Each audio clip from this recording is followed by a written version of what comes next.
어떻게 대화로 사람의 마음을 얻을까?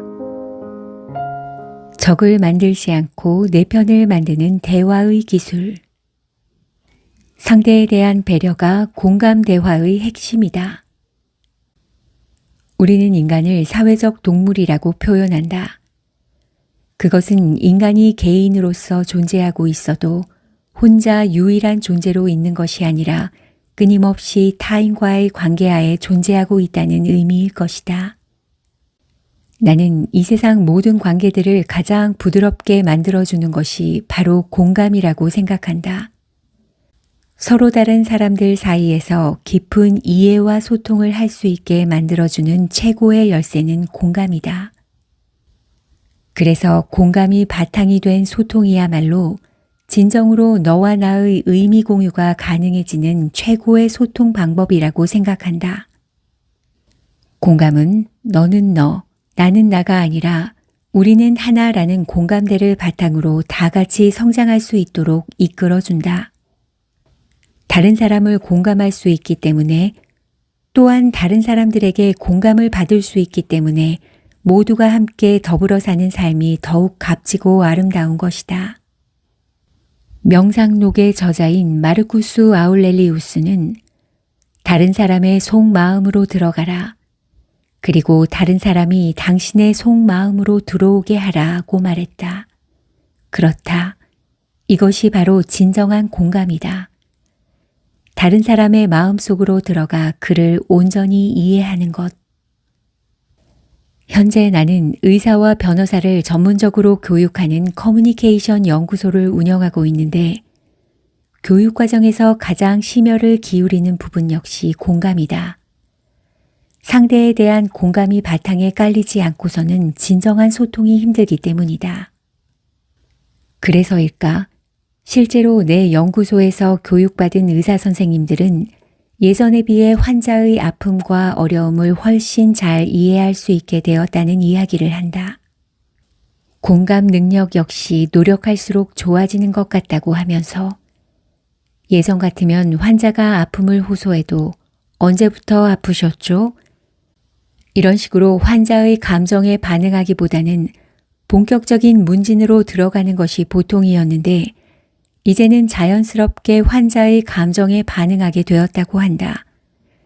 아이고, 그동안 정말 많이 아프셨겠네요. 고통으로 잠도 못 주무시고 많이 힘드셨죠? 제가 빨리 나으실 수 있게 도와드릴게요. 이런 식으로 아픔의 호소에 진심으로 공감할 수 있게 되었다는 것이다.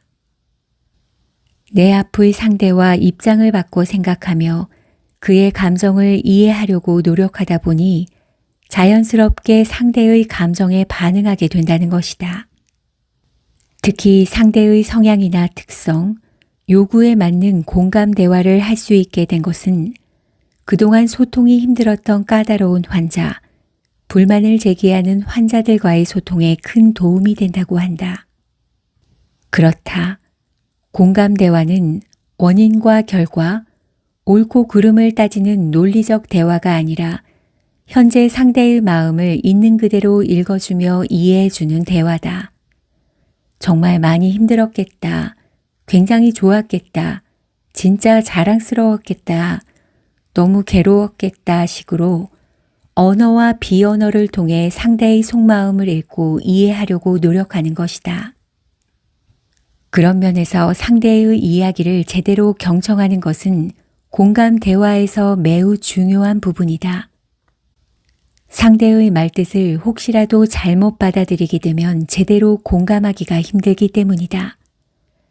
그래서 제대로 공감하기 위해서는 상대가 하는 이야기의 진의를 파악할 수 있도록 표면적 메시지만이 아니라 메시지를 담아내는 목소리 음색, 말투, 어조, 속도, 말끝을 흐리는지 등을 함께 들으면서 눈빛, 표정, 제스처 같은 비언어도 고려해야 한다. 혹시 그동안 상대의 이야기를 건성으로 듣는 일이 많았다면 진정한 공감적 대화를 하지 못했다는 이야기다. 우리가 친한 친구나 사랑하는 사람과 더욱 공감대를 잘 형성할 수 있는 것 역시 그의 이야기에 관심을 갖고 집중해서 듣기 때문이다. 진심으로 경청하는 가운데 언어적, 비언어적 단서들로 진의를 파악할 수 있게 되고 상대의 마음을 이해하고 적절히 읽어줄 수 있는 공감 대화를 할 수 있게 되는 것이다. 물론 상대의 관심사나 흥미를 파악해 공통된 대화 주제를 이끌어내는 것 역시 이렇게 진심으로 경청을 할 때 할 수 있다. 그러므로 너와 내가 모두 행복해지는 진정한 대화를 하고 싶다면, 그래서 우리의 삶이 더욱 풍요롭고 행복해지길 원한다면, 먼저 내 마음의 문을 열고 내 앞에 있는 상대의 이야기를 진심으로 경청하길 바란다. 사람들에게 호감을 주는 공감 대화법. 1. 말의 표면만 듣지 말고 상대방의 말에 내재된 의미를 읽자. 진정한 경청이란 상대가 하는 말 이외의 내용, 즉 내재된 의미의 마음과 감정 상태까지도 정확하게 이해하고 듣는 공감적 경청이라 할 수 있다. 사실 우리는 아주 친한 사이가 아니라면 간접적인 표현을 쓰거나 하고 싶은 말을 참고 예의상 속마음과 다른 이야기를 할 때가 많다. 그러므로 말의 표면만 듣는 것이 아니라 과연 상대가 그 말을 통해 진정으로 하고 싶은 내용이 무엇인지 내재된 의미를 정확히 읽으려고 노력해야 한다. 그러기 위해서는 상대의 말에 열심히 귀 기울이면서 숨기기 힘든 눈빛과 표정, 음색과 뉘앙스 등을 종합적으로 판단해야 한다. 또한 우리말은 서술어에서 완전한 의미가 결정되므로 상대의 말을 끝까지 들어봐야 정확한 의미를 알 수 있다. 대충 알겠다고 말 중간까지만 듣고 섣불리 결과를 예측해 상대의 말을 중간에 끊는 것은 상대에게 신뢰가 될 뿐더러 정확한 의미도 알 수 없다. 공감 대화법의 첫째도 경청, 둘째도 경청임을 늘 기억하고 상대에게 호감을 주고 싶다면 상대의 눈을 보며 온몸으로 열심히 듣기 바란다. 2. 적절한 시기에 적절한 세기로 긍정적인 자극을 날리자. 세상이 변해도 너무 많이 변했다고들 하지만 아직까지 우리나라가 예의를 중시하는 동방예의지국이라는 사실은 변함이 없다. 내 앞의 상대가 예의 바르고 반듯하게 행동한다면 어찌되었든 인간적인 호감부터 느끼는 것은 사실이다.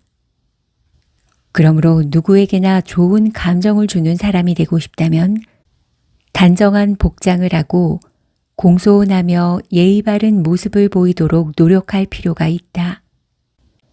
인사나 칭찬 등 상대에게 주는 긍정적인 자극을 커뮤니케이션에서는 긍정적 스트로크라고 한다. 이러한 스트로크를 제대로 날릴 때 상대와 공감대를 형성할 수 있다. 즉, 적절한 시기에 적절한 세기로 날릴 때 효과적이라는 것이다. 예를 들어 상대가 재미있게 이야기를 했다면 당장 그 자리에서 웃어야지 무표정하게 듣고 있다 집에 와서 혼자 웃으면 소용이 없다. 또 상대가 나에게 칭찬을 해주었다면 나 역시 그때를 놓치지 않고 그에 상응하는 감사를 표하거나 칭찬을 건네는 것이 제대로 된 스트로크다. 긍정적 스트로크를 적절한 시기에 적절한 세기로 오해 없이 잘 전달하는 것이 공감 소통의 시작이다. 누구에게나 호감을 주고 싶은가? 그러기 위해서는 단정하고 예의 바른 모습으로 시기적절한 스트로크를 교환하며 상대의 모습을 적절히 따라하는 것이 도움이 된다는 사실을 기억하자. 3. 매력적인 목소리는 공감 대화의 필수 조건이다. 매력적인 목소리는 많은 사람들에게 호감을 줄 수 있으며 전달하고자 하는 메시지에 신뢰감까지 더할 수 있다. 여기서 매력적인 목소리란 진심이 담겨 있는 거짓 없는 목소리, 안정감이 느껴지는 편안한 목소리를 이야기한다.